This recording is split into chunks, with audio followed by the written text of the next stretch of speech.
They're kind of in the yellow-green range.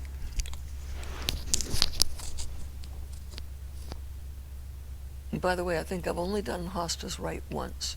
I mean, so it really looked like the plant.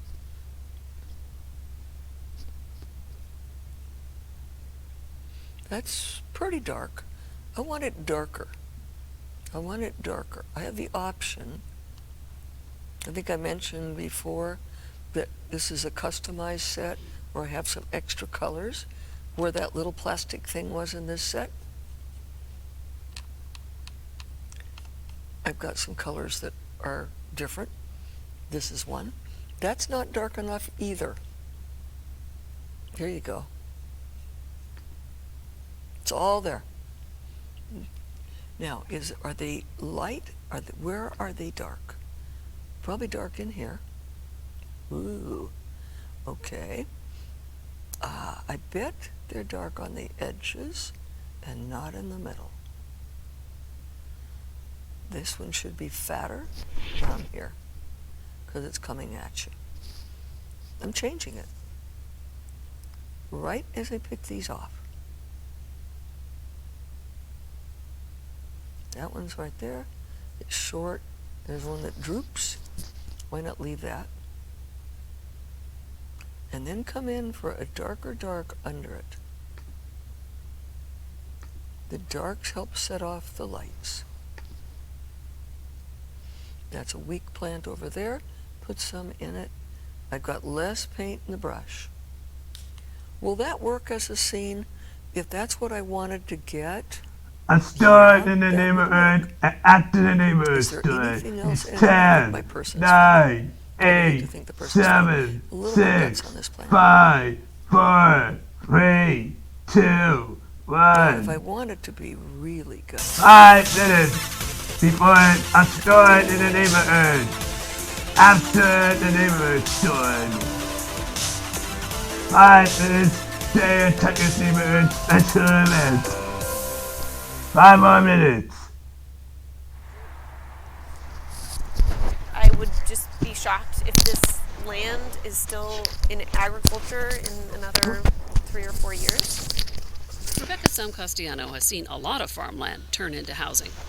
She's a social science researcher. She and her team have been traveling the Treasure Valley, asking residents their views on farmland preservation. The Red Violin for 1998 stars Samuel L. Jackson. Visual appeal of farmland, the open space. People appreciate the ways in which it provides habitat for various animals. People enjoy hunting, and there's recreation. There's just a lot of ways in which farmland, maybe beyond our most obvious ideas, are beneficial to us. Her research found more than 90% of Treasure Valley residents see agricultural farming as an important part of the culture of our region, and over 79% reported they were concerned about the loss of farmland in the area. As farmer Clay Erskine knows, it's a fear with foundation. I think if you look at the Treasure Valley as a whole, farming is feeling the pressure because people are moving here. Researchers for Idaho's EPSCoR project, otherwise known as Managing Idaho's Landscape Ecosystem Services, or MILES, projected urbanization patterns for the Treasure Valley through the next century. In the worst-case scenario, the valley could lose about 60% of farmland. I think that this kind of data, both from residents and also from farmers, can be used in support of decision making, and perhaps that can lead to ideas about what to do and how when we're thinking about urban growth and whether we preserve farmland or not. Yes, we want to save agriculture. Yes, we want to save farmland. The public wants to save farmland, but then the machine just keeps chugging along and nobody really holds anybody accountable to that. Erskine and others realize the problem isn't just a lack of planning. There's a big stone. Property rights, I think, is the big elephant in the room. You kind of get to that point, and then when you're ready to retire, and if you don't have any kids, it's like, well, I'll sell to a developer, and then I can retire. And that just can't be the only option anymore. We have to figure out some other option that can happen. Patricia Nelson is Canyon County's Development Services Director. we have limited zoning tools and other tools to preserve farmland that are available in other states.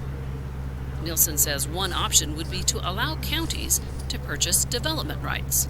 The property owner can keep farming, keep doing what they've been doing, but they have a choice of then selling them to the public, basically, versus selling them to a private developer.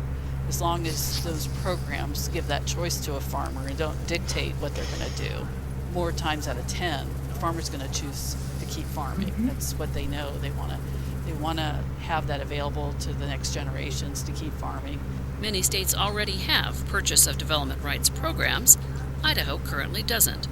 So if we want to preserve farmland, then decision makers have to ask the public some serious questions. Do you like this, or would you prefer a different future for this area? And how much are you willing to actually pay to have a different future? So how we choose to develop over the next 20, 30, 40 years, a lot of agriculture could go away and a lot of industries could go away if we just go along as is without consciously making decisions of this is how we want it to be. For Idaho Science Journal, I'm Joan Cartan Hansen. September 28th. 1 minute before the storm in the neighborhood and after the neighborhood storm.